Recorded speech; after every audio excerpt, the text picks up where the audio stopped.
नमस्कार, मैं हूं विद्यासागर। स्वागत है आप सभी का टीएनपी न्यूज में। आरएसएस प्रमुख मोहन भागवत जाति व्यवस्था पर दिए बयान के बाद सुर्खियों में आ गए हैं। मुंबई में आयोजित एक कार्यक्रम को संबोधित करते हुए भागवत ने जाति व्यवस्था पर हमला बोला है, जिसके बाद यूपी की सियासत में एक बार फिर बयानों का सिलसिला शुरू हो गया है। देखिए खास रिपोर्ट।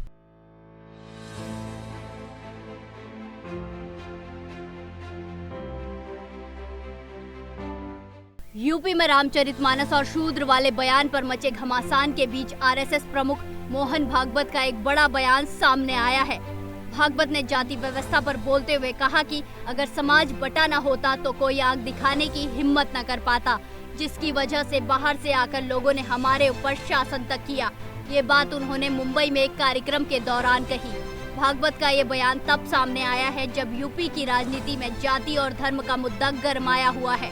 रामचरितमानस पर शुरू हुए महाभारत के बाद प्रदेश की सियासत में शूद्रों को लेकर एक बार फिर बहस छिड़ गई थी, जिसके बाद से पार्टी के राष्ट्रीय महासचिव स्वामी प्रसाद मौर्य और सपा प्रमुख अखिलेश यादव लगातार बीजेपी को निशाने पर ले रहे हैं।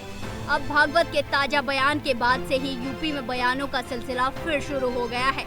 उनके बयान पर अलवर से बीजेपी सांसद महंत बालकनाथ से जब इस बारे में पूछा गया तो वे क्या बोले, आइए सुनते हैं।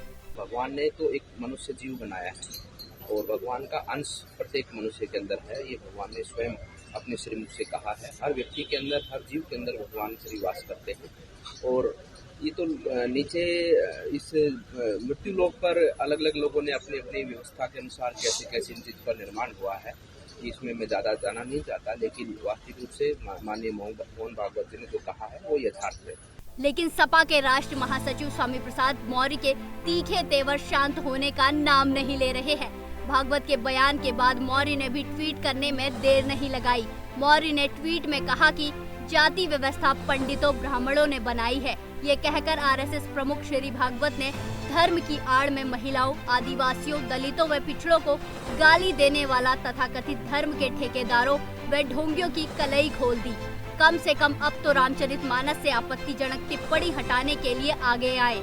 बहरहाल मोहन भागवत के इस बयान के बाद सपा और बसपा की राजनीति की डगर थोड़ी मुश्किल हो सकती है, क्योंकि जहां एक ओर बसपा सुप्रीमो मायावती की सत्ता की कुर्सी का रास्ता जाति समीकरणों के रास्ते जाता है, वहीं दूसरी ओर सपा भी अब इस मुद्दे को लेकर तूल देकर अपने हिस्से के वोट लेना चाह रही है।